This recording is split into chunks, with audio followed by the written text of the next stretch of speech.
Assalamualaikum warahmatullahi wabarakatuh. Kenalkan, nama saya Tri Wulandari dengan NIM 2104411707. Pada kesempatan kali ini, saya akan memaparkan materi tentang Pancasila sebagai sistem filsafat. Nah, sebelum membahas materi ini lebih lanjut, kita harus memahami apa itu Pancasila, sistem dan filsafat. Pancasila terdiri atas 5 sila. Yang pertama, ketuhanan yang Maha Esa. Kedua, kemanusiaan yang adil dan beradab. 3, persatuan Indonesia. 4, kerakyatan yang dipimpin oleh hikmat kebijaksanaan dalam permusyawaratan perwakilan. Dan yang kelima yaitu keadilan sosial bagi seluruh rakyat Indonesia.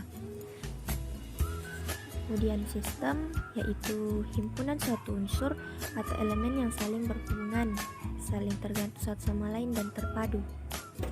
Sedangkan filsafat yaitu ilmu yang berusaha menyelidiki hakikat segala sesuatu untuk memperoleh kebenaran atau usaha berpikir radikal, menyeluruh dan integral, atau dapat dikatakan sebagai suatu cara berpikir yang mengupas sesuatu sedalam-dalamnya. Dari kelima dasar atau prinsip yang terdapat dalam sila-sila Pancasila tersebut merupakan satu kesatuan bagian-bagian sehingga saling berhubungan dan saling bekerja sama untuk satu tujuan tertentu. Dengan demikian, Pancasila sebagai sistem filsafat mengandung pemikiran tentang manusia yang berhubungan dengan Tuhan, dengan diri sendiri, dengan sesama, dengan masyarakat bangsa, yang semua itu dimiliki oleh bangsa Indonesia. Selanjutnya, Pancasila memiliki ciri khas yang berbeda dengan sistem filsafat lain yang ada di dunia. Menurut Darmo Diharjo, Pancasila adalah ideologi yang memiliki kekasan, yaitu kekasan pertama yaitu Tuhan yang Maha Esa. Sebab ketuhanan yang Maha Esa mengandung arti bahwa manusia Indonesia percaya adanya Tuhan. Kekasan kedua yaitu penghargaan kepada sesama umat manusia, apapun suku bangsa dan bahasanya. Kekasan ketiga yaitu bangsa Indonesia menjunjung tinggi persatuan bangsa. Kekasan keempat, kemudian manusia Indonesia bermasyarakat dan bernegara berdasarkan atas sistem demokrasi. Dan kekasan kelima yaitu keadilan sosial bagi hidup bersama. Jadi sebagai ideologi, Pancasila berfungsi membentuk identitas bangsa dan negara Indonesia, sehingga bangsa dan negara Indonesia memiliki ciri khas berbeda dari bangsa dan negara lain. Selanjutnya yaitu filsafat Pancasila. Filsafat Pancasila dapat didefinisikan sebagai refleksi kritis dan rasional tentang Pancasila sebagai dasar negara dan kenyataan budaya bangsa, dengan tujuan untuk mendapatkan pokok-pokok pengertiannya yang mendasar dan menyeluruh. Pancasila dikatakan sebagai filsafat karena Pancasila merupakan hasil permenungan jiwa yang mendalam yang dilakukan oleh The Founding Fathers Indonesia yang dituangkan dalam suatu sistem. Secara umum, pengertian filsafat Pancasila adalah hasil dari berpikir atau pemikiran yang sedalam-dalamnya dari bangsa Indonesia yang dianggap, dipercaya, dan diyakini sebagai kenyataan, norma-norma dan nilai yang benar, adil, bijaksana, dan paling sesuai dengan kehidupan dan kepribadian bangsa Indonesia. Adapun dasar Pancasila sebagai filsafat, yang pertama yaitu dasar ontologis. Dasar ontologis Pancasila pada hakikatnya adalah manusia yang memiliki hakikat mutlak monopluralisme. Manusia Indonesia menjadi dasar adanya Pancasila. Manusia Indonesia sebagai pendukung pokok sila-sila Pancasila secara ontologis memiliki hal-hal yang mutlak, yaitu terdiri atas susunan kodrat raga dan jiwa, jasmani dan rohani, sifat kodrat manusia sebagai makhluk individu dan sosial, serta kedudukan kodrat manusia sebagai makhluk pribadi, berdiri sendiri dan sebagai makhluk Tuhan yang Maha Esa. Yang kedua yaitu dasar epistemologis. Epistemologi Pancasila terkait dengan sumber dasar pengetahuan Pancasila.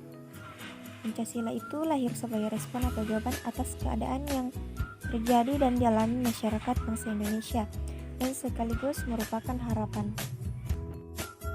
Dasar epistemologis Pancasila juga berkait erat dengan dasar ontologis Pancasila, karena pengetahuan Pancasila berpijak pada hakikat manusia yang menjadi pendukung pokok Pancasila. Secara lebih khusus, pengetahuan tentang Pancasila yang sila-sila di dalamnya merupakan abstraksi atas kesamaan nilai-nilai yang ada dan dimiliki oleh masyarakat yang pluralistik dan heterogen adalah epistemologi sosial. Dan yang terakhir yaitu dasar aksiologis.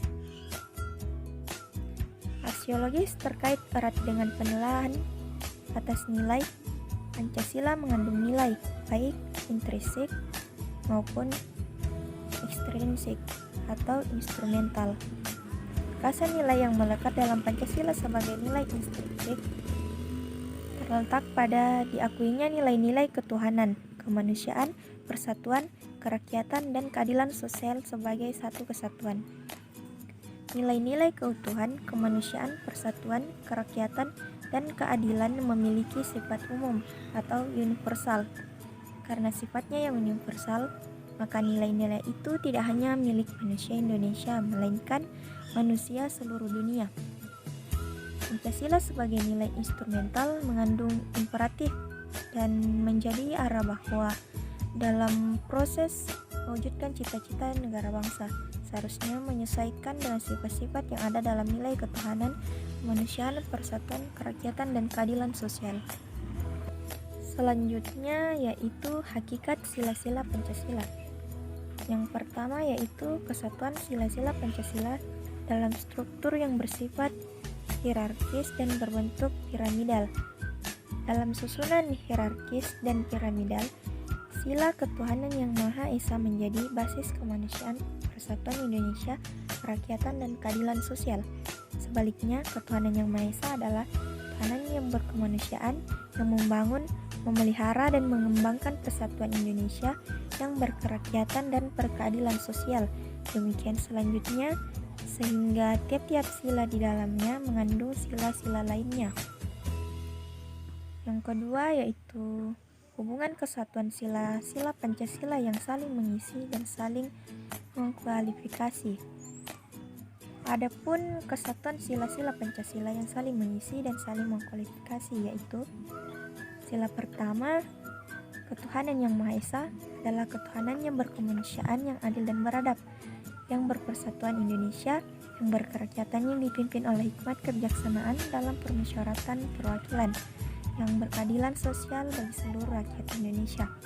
Sila kedua, kemanusiaan yang adil dan beradab adalah kemanusiaan yang berketuhanan yang Maha Esa, yang berpersatuan Indonesia, yang berkerakyatan, yang dipimpin oleh hikmat kebijaksanaan dalam permusyawaratan perwakilan, yang berkeadilan sosial bagi seluruh rakyat Indonesia.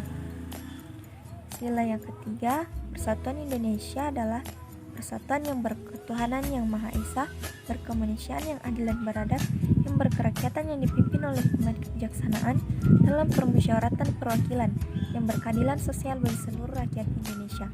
Sila keempat, kerakyatan yang dipimpin oleh hikmat kebijaksanaan dalam permusyawaratan perwakilan adalah kerakyatan yang berketuhanan yang Maha Esa, berkemanusiaan yang adil dan beradab, yang berpersatuan Indonesia, yang berkeadilan sosial bagi seluruh rakyat Indonesia. Sila yang kelima yaitu keadilan sosial bagi seluruh rakyat Indonesia adalah keadilan yang berketuhanan yang Maha Esa, berkemanusiaan yang adil dan beradab, yang berkerakyatan, yang dipimpin oleh hikmat kebijaksanaan dalam permusyawaratan perwakilan. Sekian dari saya. Terima kasih. Wassalamualaikum warahmatullahi wabarakatuh.